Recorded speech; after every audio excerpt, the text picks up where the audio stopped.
Hey, thank you so much for joining. Either you're watching or you're hearing on the podcast, YouTube, all that. Thank you for hanging out. And I'm totally stoked.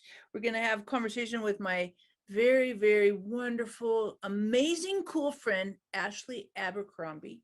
Ashley, thank you so much for hanging out today. Super appreciate you. Oh, I'm so happy to be here with you. Anytime I can have a conversation with you, I'm in. Me too. I'm like, hey, let's get some time. I think I fell in love with you like the first time I met you and interviewed and got just time with you. I was like, oh, this chick is astounding. I like this chick. I feel exactly the same about you. And you're the best book recommender on the planet. Like, that is just facts for you. See?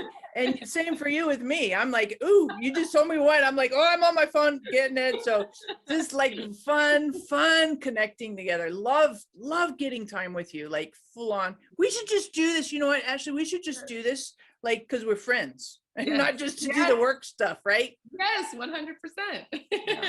But give us like tell us a little bit about life right now, because you're super busy too. So what's happening in your life like at the moment? Okay, so I live in sunny Los Angeles and I have 3 little kids. So that is the big bulk of my life. I have a 6-year-old, a 3-year-old, and we have an almost 6-month-old baby. So we are very, very sleep deprived. I have on so much concealer and I drink a lot of coffee. And then other things I do, I write and I speak and I have a podcast. And, so those are the other things that I try to find at nap time and at 2 a.m. and whenever the sense of ability strikes me. Yeah, and those little pockets of time are super precious. They are. Yeah, they really are. And or at least I didn't realize how much I could actually get done or how much time I was wasting prior. Yeah. So I've really learned to do a lot with a little. Yeah. And balancing and every day seems to be a new little navigating. What are we doing? How are we doing? So 100%. Yes. I think too, after the year that we've all gone through, we're all waking up every day just trying to figure out like setting right expectations. I mean, just even going out in public more often lately, I'm like, is everything okay? Are we good? I think it's just an interesting time to be alive. That's why I love this book that you've given us, because I think now there is such a desperate need for all of us to be honest with God and honest with one another. And so many times I think we can't talk to God about the hard things in our life, or we feel like we can't open up to others about the truth of where we really are. And I felt like this book gives people such a wonderful opportunity to open up and just share very vulnerably and honestly, and that God doesn't run away. And honestly, most people don't run away because they want a safe space to also be honest. Yeah. And I think when we are honest, I think in that vulnerable, I think we're sometimes afraid of it because we don't want to be shamed, or we don't want to be ostracized, or like embarrassed, and so I think without honesty we're not going to have much depth of conversation or relationship. I agree with you. And no reciprocity.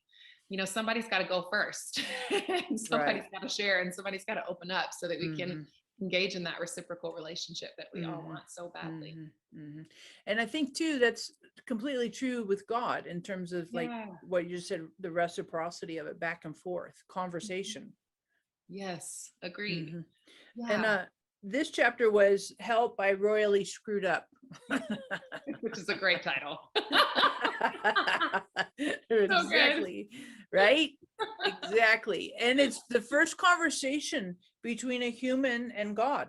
Yeah. Wow. I didn't think about that, but you're right. That's so powerful. Yeah. So as you read this chapter, what were some of the things that kind of stood out to you? Like, you're like, woof.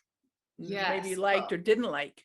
Well, liked it all. So I don't have any didn't like on the category. But one thing I really love is the question of where are you that God asked Adam and Eve. And, you hear that story so often, especially if you've grown up in church, perhaps. I mean, maybe you haven't and you're joining, but most people in the West know this idea of God. Like, we know how it started with Adam and Eve, that Eve ate the apple, that they hid from God in shame. And then this powerful question of where are you that God asked them. And I love that question because I think that God can ask us that now. And it's not like God didn't know where they were. God wasn't waiting to get an answer from them because he didn't know. God, I think part of why he asked them this is because I believe he's trying to help them locate themselves, to figure out where they are, why they're hiding from God, why they were covering themselves. And so this really powerful, gentle question that God asked, where are you, is so good for us, because when we can locate where we are, I feel like we have a better chance of communicating honestly. When we can locate reality, when we can really understand what's happening in our lives, what led us to do what we did, like all the different processes we go through that lead us to where we are. I think that question is so gentle and good of God. And that's one of the things I really loved. I've always been fascinated with that question, because, you just don't expect that. And you point that out in the book, that he didn't shame them. He didn't be like, why didn't you come to me? Why didn't you do X, Y, or Z? Like, he just gently says, where are you? And I think it's beautiful. And for yourself, like, do you find, like, can you relate in some respect, like in your life, hey, I royally screwed up? And how did that conversation look for you with God when you royally screwed up? Yes. So, gosh, you guys, I mean, I've screwed up so many times. There's no way of counting them. Like, if you were to list them, like, I think it's the book of John where he's like, or is it Revelation? Well, if I was to list all of these things, it would fill, there wouldn't be enough books. I feel that way about my own, like, royally screwed up moments. Like, there's not enough books in the world to put them in. But I can remember one time, this really powerful moment in my life where I was asking God that question. I was asking, where are you, God? Where are you, God? And I was on the tail end of so much trauma, so many difficult, painful experiences, bad choices that I had made, things that I was victim of, and then getting to this place of being completely addicted to drugs, abuse of alcohol, and eating disorder, struggling in my relationships. They were all dysfunctional.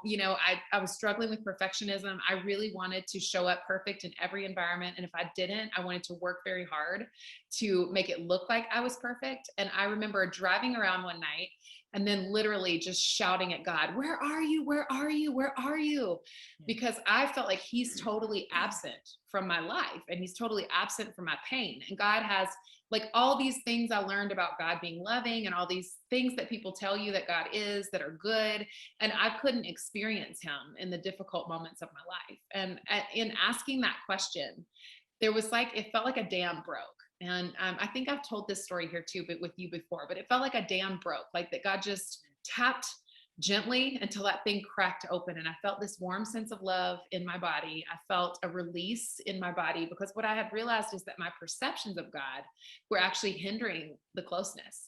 And my perceptions that he wasn't there. My perception was I had to be perfect for him to be close. My perception was that I had to get things right for God to come near. My perception was that God was not going to be with me, even when I was, doing things that I shouldn't be doing, or making huge mistakes, or, being addicted. I assumed that God would remove his presence from me. Yeah. And what I learned in that moment, even though I was still totally addicted and dealing with all these different things, I learned that God keeps his presence close. And it makes me think about Psalm 139, like when we've royally screwed up. I love that David says, there's nowhere I can go. Like, I can't flee from your presence. Like, if I make if I ascend to the highest of heaven, or if I make my bed in hell, like, you are there with me. And I think that's a really powerful revelation of who God is, because we realize that God doesn't remove his presence from us when we're going through hard things, and that God understands our needs and our humanity. So he knows when we have a legitimate need that we are meeting illegitimately, because we maybe don't have another way, or perhaps we don't have a coping mechanism, or it's a new season of life and we don't know how to relate to others, or we're growing and changing. Like, God is so aware of our need. And so he says, I want to come close to you in your need. Like, God doesn't say, I will remove myself until you figure it out. And I think that question, where are you, has just been so powerful in my own life again and again. And of course, there's days now where I'm like screaming at my kids in the morning, and I have to figure out, like, okay, everybody, I'm so sorry. That mommy should not have put that burden on you. I'm stressed. It's not about you. I shouldn't have done that. Owning my mistakes, doing those types of things that, can kind of build bridges in our relationships and make amends in our relationships. But every day when I make a royal screw up, whether they're big or small, I feel like I've learned now that God stays close, and I'm thankful for that. Yeah. Yeah. And I don't think God punishes us by withdrawing, or excluding us and saying, ooh, you are too bad, so I have to, like, turn away. Yes. I mean, Adam was like, that was really bad. Really bad. Yes. And God didn't, like, hide his face and shun him and say, oh, sinful man, Yes. He stepped right in and said, not only am I here, but I want to know, where are you? So Yeah, it's mhm, beautiful. totally And good. it's throughout scripture that God does this. Hmm. And I think when we really read the Bible and don't just listen to the stories, although it's beautiful, that I love good preaching, I love good teaching, so Yeah. important. But when we really read it for ourselves and we see how broken people are, it Yeah. actually is comforting to us. Yeah. It's actually a Yeah. great comfort to see the Hmm. mistakes that people made, because we are still people making those mistakes. So it's comforting to see God's response. Yeah. Yeah. Cause it's the human journey. Yes. At various points we all are, and there's not new mistakes. There's just kind of, okay.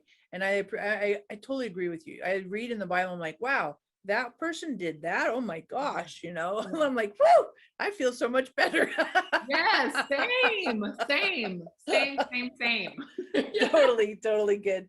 Hey, another question. The conversation starter. What did you think, like this idea of putting a conversation starter at the end of every chapter? What did you think of that? Well, I love that because, when we are stuck, like I was for years, we need something that can actually encourage us to get unstuck. And so I feel like at the end of each chapter, you've given us these practical, helpful ways to begin communicating with God. And also, when we say communicating, not just sharing, because that is a part of it, right? Like to open up our lives or to just say the hard thing, which, I love that. And it's part of your work where you just like tell God that you're mad about your marriage. Tell God that you're mad about the situation in your life or whatever it is. Like you really do, you list clearly the things we can tell God about. And I think sometimes that's shocking for people. And at the end of this chapter, you leave and examine. And I am married to what I say is a low-key monk, because he loves spiritual formation practices, and he needs to like get away for solitude. He'll do a silent retreat, so he's like a low-key monk. And examine prayer is actually a really powerful part of his weekly rhythm of life. Mhm. And I can't remember all the steps that you list there. I think there's 5 of them. Is that Yeah. right? Yeah.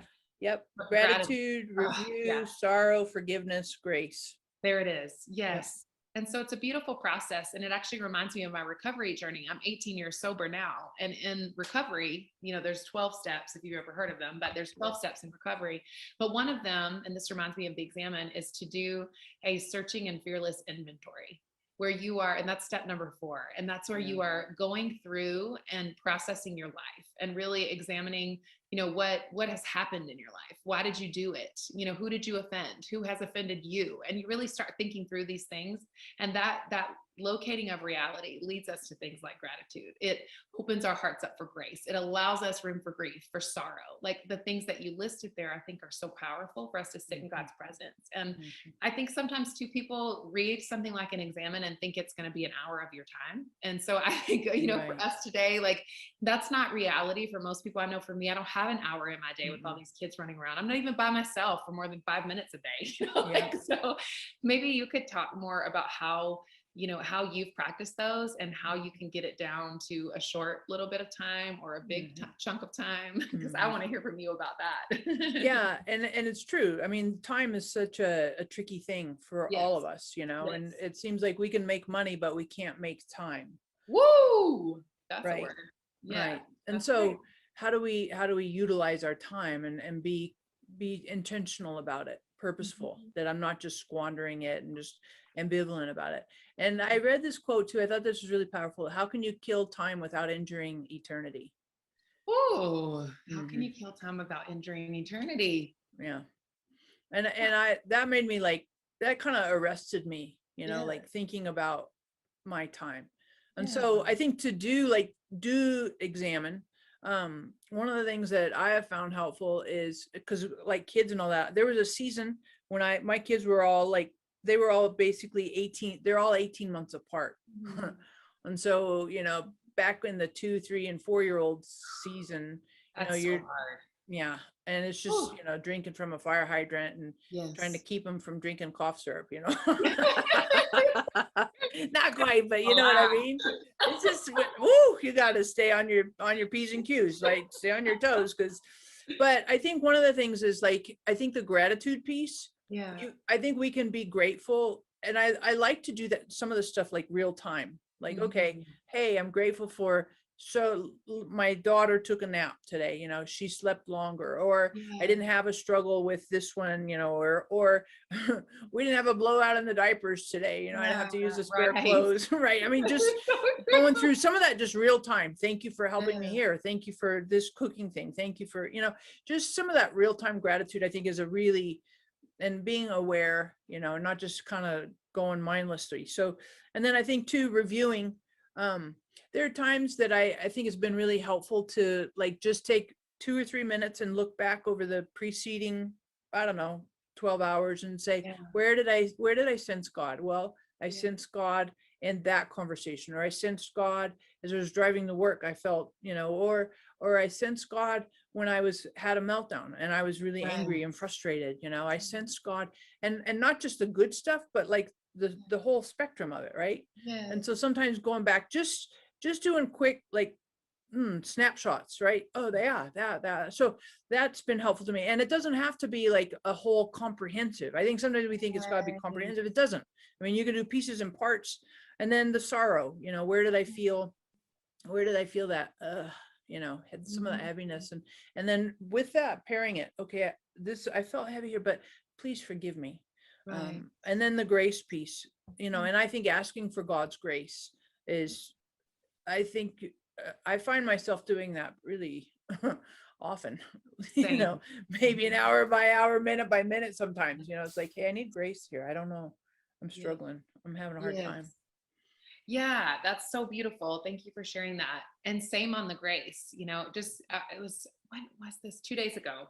I was just standing in my kitchen and just like, God, how? I mean, I just remember seriously just like being at the end of myself. And I just, the same scripture that you hear all the time in church, but it still works and it still serves, that God's grace is sufficient for me. And I Yeah. remember standing in the kitchen hearing God say that, like, my grace is sufficient for you and my power is made perfect in your weakness. And I think Mm. sometimes we try to barrel through life with this sense of strength, or this sense that we have what we need, or this sense that we should have what we need. And I think the truth of the gospel is that we don't have what we need, but God's grace is sufficient for us. And Mhm. that we don't always have enough patience, we don't always have enough resource, we don't always have enough energy, but God's grace is sufficient for us. And I think the more that we try to be all things in all situations or to all people, the less we invite grace, because we're Yeah. just not designed to do that. We actually cannot do it. And I think that's what's so beautiful and honestly so freeing to admit that. It's so freeing to just say, God, I don't have what it takes. Like, Mhm. I don't have it here, Lord. I hope that you can help me. And Mhm. I've always found that he does. Mhm. And that also frees me up to quit things that need to be quit. Yep. Because sometimes we're trying to do too much, or sometimes we're, trying to perform in a situation or with a person. And God will Mhm. gently remind us with his grace, like, you don't have to perform here. Mhm. You're doing that for these reasons. It's not because you Mhm. actually need to be performing for this person. You're never going to earn their approval, or you're never Yeah. going to be just right for this or that. Like, I think God's grace is so good that way, that he calms us down, he stills us, he gives us discernment to know what Yeah. we should be doing, and Mhm. to allow ourselves to not be enough. It's Yeah. okay to not be enough. Yeah. Yeah. It's fine. Mhm. It is, and I think those conversations with God kind of explore that. It's like, I They don't, do. I'm not up to speed here. Yeah. I don't have it. I don't have Yeah. the stamina. I don't have the wisdom. I don't have the strength. I don't have the love. Like it's, Yes. I'm at my wit's end. And I Yes. think if we can have those conversations with God, like, real time, I Yeah. think it's a lot more constructive and helpful. I think so too. And I feel like you're a better person when you do this. I don't know if you feel the same, but I am a better person when I allow room and margin for this. Yep. And I love how you just unpacked those practices of the examine, because, they are that simple. You can be going throughout your day and cultivating a ritual of gratitude. And you can be Mhm. going throughout your day cultivating capacity to process hard things Yeah. and Yeah. to receive God's grace and to know what to do, to say sorry, to repent. Like, there's all these beautiful things in there that become a part of our habitual practices, instead of Mhm. us avoiding them because we don't have enough time to sit down and do them, because we Yeah. need the perfect quiet space to do them. Yeah. Actually, we just need habitual rhythms for Yeah. this. Yeah. And I think that I think you really hit the nail on the head. It's just some of those rhythms, you know, Yeah. kind of like, okay, well, and sometimes for me, I find like if I put little stuff like on my home screen on my phone, you know, like, oh, here's some like little reminders, you know, or if I put like a little note card in my car, or, you know, I send myself a text message to remind myself, you know, and sometimes I put those little reminders and it helps me stay consistent a little bit with those rhythms. And I appreciate that. That really helps me. Yeah, me too. We have on our pantry, we have listed out a couple of things that we and the kids can do when we're stressed. So there, Oh, we have this thing called help. Like if we're I'm sorry, halt. And if we ask ourselves if we find that we have a blockage or we're feeling very frustrated or we're reacting to things at a 10 when we really should be at a 2, we have the words halt written on our pantry. And it's just in the kitchen where everybody is all the time and they can see them. So it's, are you hungry? Are you angry? Are you lonely? Are you tired? And then underneath each one of those, we offer a solution. So if you're hungry, let's take a break. Let's have a snack. If you're angry, let's take some deep breaths. Let's go outside and stand in the grass. Let's, go dance or do some squats. Are yeah. you lonely? How can we connect right now? Do we need to say a prayer to God? Do we need to connect to a person? Do we just need a hug? Like, is a Yeah. connection point necessary? Are we tired? Then how can we rest? Do we need a break from our screens? Do we need a break from each other? Do we need a break from, do we actually just need to sleep? And so we have a few things like that on our pantry, because we also need those consistent reminders. Like I need it in front of my face, or I can just get so busy doing life and like running around and not taking inventory, not being reflective of what's going on in my inner world. But the truth is, I'm the architect of my inner world, and Exactly. you are too. And so I have to be responsible for what's happening in here. And those little helpful reminders around the house help me remember that I'm in charge of my inner life. Like it's not, I can't blame anybody else. Like it actually is my responsibility. Love it. I love it. I'm like making mental notes right now. Yeah. Halt. That's fantastic. I love So it. good. I love it. Ashley, you are such a treasure. You are a jewel. I love hanging out with you. And we have to get some time together, some way, shape, Yes. fashion, or form. I would love that. It would be wonderful. You're Yeah. such a gift to my life as well. Thank you. Totally good. Totally good. And for the viewers and the listeners, thank you so much for watching. Of course, love to have you subscribe, get some notification, turn that on, as well as grab your book. Hey, God, Can We Talk? Ashley, thank you boatloads. Have a great week. I love your guts. Mwah. You too. Mwah. Bye. Ciao.